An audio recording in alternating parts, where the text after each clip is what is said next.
Friends, good morning. જય શ્રી કૃષ્ણ, જય માતાજી, જય રામદેવ. કેવું છો બધાને મારા જય શ્રી કૃષ્ણ. સવારના વાગી ગયા છે 8 અને વાતાવરણ બહુ સરસ ઠંડુ ઠંડુ છે. અહીંયા જો આજે મારા કાનમાં નથી આવ્યું, રાતે શાંતિથી સૂતા છે ભાઈ. નદીકન તાવ નહીં આવ્યો ને આજે. અમે ચલો થોડી વાર આરામ કરવા દઈએ ને આપણે કરી લઈએ નાસ્તો.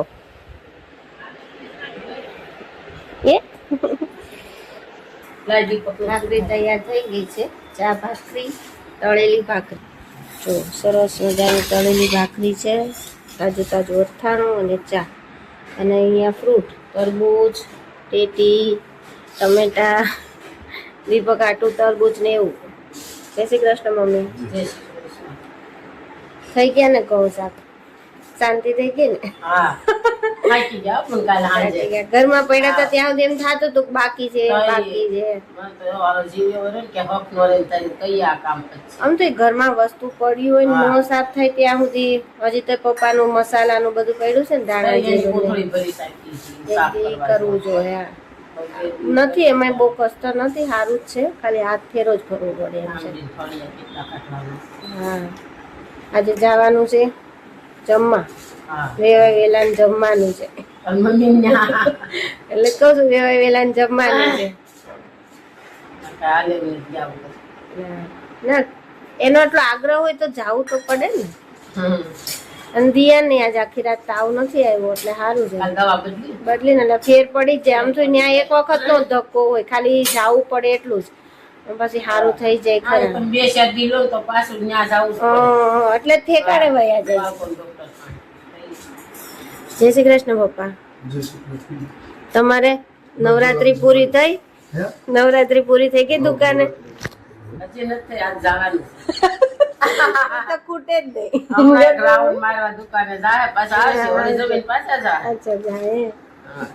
હા ભાઈ, એનું જે સીએ ધંધો એમાં તો કઈ આપણે આ બોલી કે ન બોલી એને જવું પડે એમ એટલે વયા જ જાય.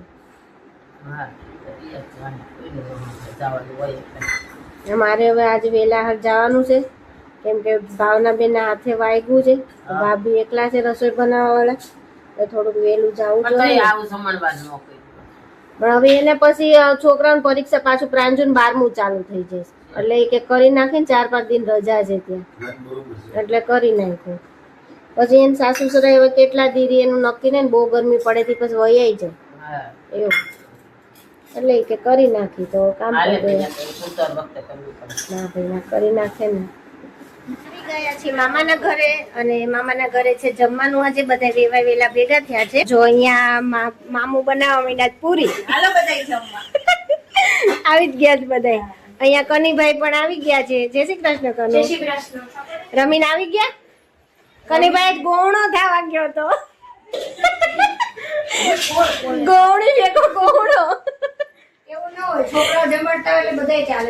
ઈ નહોતો જાતો, મેં કીધું ગોવણી નથી, છોકરાઓ જમાડે છે.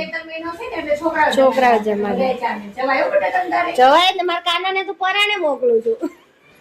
જો અહીંયા પપ્પા, મારા સસરા, ભાવનાના સસરા બધા વેવા વેલા નારે બેહાડ્યા છે જમવા. અને પ્રાંજુબેન કરે છે તાણ. બધાને જમાડે જ ભરપૂર નહીં પ્રાંજુ? દાદા ને કે મેં તમે મારા કેવાથી જમવા આવ્યા છો તો થોડુંક લેવું પડે એમ.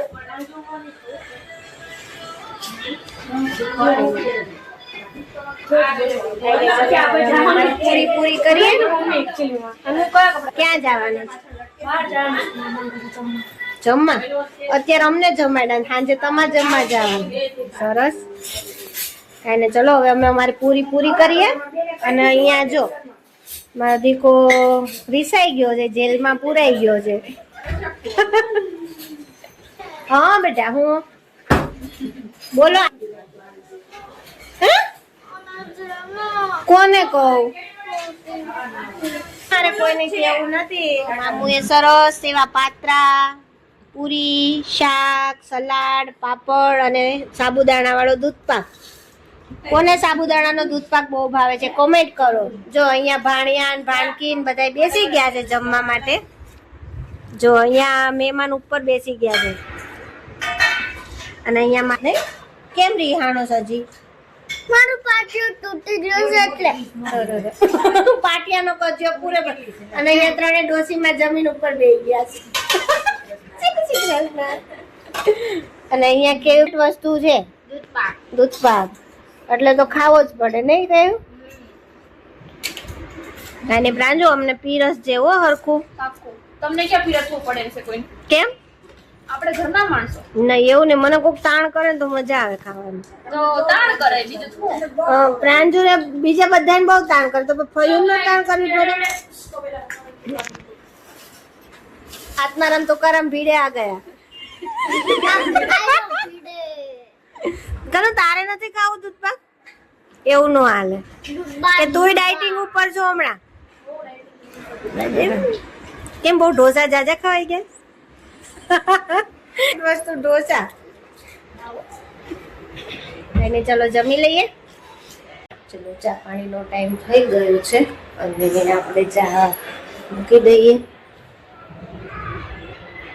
જો અહીંયા ચા મૂકી દીધી છે અને કેયુબેનને પણ ચા અને મઠિયા ખાવા છે ટ્યુશનમાંથી આવી ગયા છે તો હવે જઈએ બેનને શું ખાવું છે પૂછીએ અને બા શું કરે છે એ જોઈ લઈએ શું બેન આવીને તરબૂચ કેવું છે ફ્રીજમાં મૂકેલું જ ભાવે છે ને કે આમ ગરમ નહીં ભાવતું ને હા અને અહીંયા બા શું કરવા માંડ્યા છે અમરીના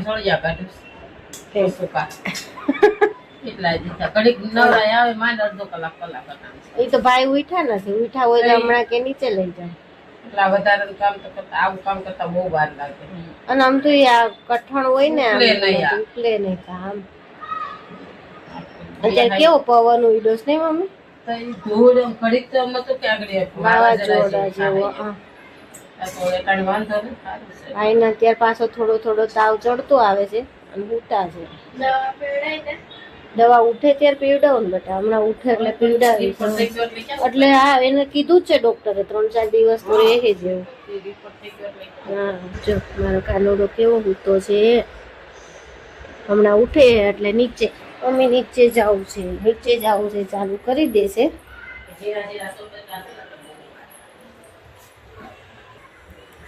ચલો ચા પાકવા આવ્યો છે અને આજે આપણે ફ્રી હતા તો થોડોક માર્કેટમાં જઈ આવ્યા છીએ અને પાછું ફ્રૂટ લઈ આવ્યા છીએ સરસ મજાની ગ્રેપ્સ એપલ તરબૂચ અને ટેટી અને ચીકુ તો આપણા ઘરમાં હતા જ અહીંયા ચા પણ પાકી જવા આવ્યો છે ચા પાકી જાય એટલે કરી લઈએ નાસ્તો અને આજે સિલાઈનું કામ પતી ગયું છે તો આજે મમ્મીનું એક બ્લાઉઝ સીવી નાખીએ તમારો બ્લાઉઝ કાઢજો એક એટલે આજે એક બ્લાઉઝ સિવાય છે સીવાનું પૂરું થઈ ગયું છે અને એક બ્લાઉઝ સીવી નાખું ને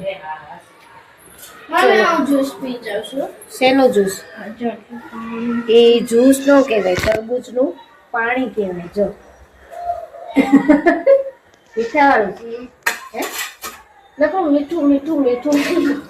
મીઠું તો અમારા કેવી બેન એટલું ભાવે છે ને બાપા બહુ ઉપરનું મીઠું નહીં ખવાય દીકું તો કેજો ને મીઠું હા પીવો તમારે હા તે બનાવ્યો જ છે આવી જાવ નાસ્તો તૈયાર થઈ ગયો છે મઠિયા ને ચા તારે ચા દૂધ લેવું છે આપું ચા દૂધ હા તો લઈ લે ચા દૂધ ની તપેલી જો ઓલી પણ પડી છે તમારે ખાવા છે મમ્મી મઠિયા ના ના મેં તો બપોરે તાર મમ્મી પાણી કરીશ કેટલી દૂધ ખવડાવ્યો એવા વેલા હારે બેઠા હતા બે વખત દીધો ને ત્રીજી વખત ભરાણી પાંજુ લે પાછી પ્રાંજુ બાપા અમાર કામ કરવામાં પાંજુ ની વાત નહીં મેં કીધા મને મૂકવા મને કે આવું નથી મારે હાલ એ હું વહી છે ખાતું છે ને તો મારે એટલું હાલવું છે કે નહીં હું આવું છું ઠેઠા અહીંયા આવી ગેટે મૂકી જા ઉતરી નહીં કે હાલો ઠેઠ કરી ઠેઠ અહીંયા પાર્કિંગ પૂછી આવી તડકાનું થોડું હાલીને જવાય મને કે બા ગરમી સરી જાય કે લૂ લાગી હોય મેં અમને હવે કાંઈ ન થાય સાંભળા થઈ ગયા ગરમીના એવા કાલ સાંજે ભાભી એમ કીધું કે મને આવીને કે છે તમારે જેમ વહેલું ઉઠવું હોય જેમ રસોઈ બનાવે એમ બનાવજો દાદાને 12 વાગે ને ત્યાં એને દાદાની દુકાન મોડું ન થાવું જોઈએ બોલ કીધું કે મને સાંજે આવીને કે એટલું કીધું ને કે દાદાની દુકાન હાથેથી નહોતા આવવાના પણ કે મેં ફોર્સ કરીને કીધું છે તમારે આવવાનું જ છે એમ નકર વિશા મારો ય નહોતો. નો તો તમને ના પડે મને ખબર છે. તાર પપ્પા કે 5 રૂપિયા એટલું મને કે આવી ગયા. હું કહેતી હતી ને હવારે એટલે. મેં સવારમાં ફોન પાછો મને આવ્યો ને તોય મને પૂછ્યું બાન દાદા આવે છે ને મેં તો હા ભાઈ આવે છે બાન ઈ દાદા. છોકરીને લગ્ન તાંજો અટણથી કેટલું બાન દાદા. વાણી બહુ એની મમ્મી કોણ છે કહેતો. બીજા વૈશાલી ભાભી થઈ ગયા છે. હા. કોઈ દી આમ ઓર બોલવું નહીં, વળતું નહીં. સ્વભાવ કેવો છે મારી દીકરીનો ઈ એટલે જ આપણે કહીએ કે સ્વભાવ નિર્મળ રાખો. નિર્મળ જે છે એ સ્વભાવથી જ છે બધું. આનો સ્વભાવ છે કોઈને દુઃખ લાગે એવું ન બોલો, કોઈને આપણી વાણી ગમે એવું બોલો. વાહ, મારો કાનોડો હાથે ખાવા માંડ્યો. શું ખાય છે? જીરા રાઈસ જીરા રાઈસ નહીં, જીરા વાળા દાળ ભાત કે લઈ ગયું. તાવ ઉતરી ગયો? હા સારું થઈ ગયું મારી દીકરાને. દવા પીવાની છે હો, યાદ કરાવજે. પછી મારે નીચે હાલવા જવું છે, તારે આવું છે મારે ભેગું? ગાર્ડનમાં કેમ નહીં જવાનું? ગાર્ડનમાં મામુને નથી આ જવાના, એકલા એકલા ગાર્ડનમાં કંટાળો આવે એટલે. ના યાર મારે યાર કોઈક હાલવા વાળું હોય ને દીકું તો ગમે, એકલા નહીં ગમે. તમારે મમ્મી જમવાનું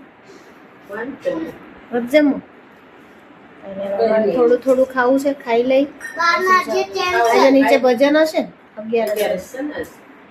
11 સાડા 9 તો વાગ્યા, અવાજ ન થતો.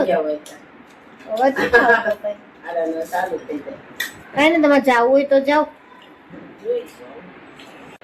અચાનક જ ગેસ્ટ આવી ગયા હતા તો થઈ ગયું છે કામમાં મોડું અને સુવામાં પણ થઈ ગયું છે મોડું.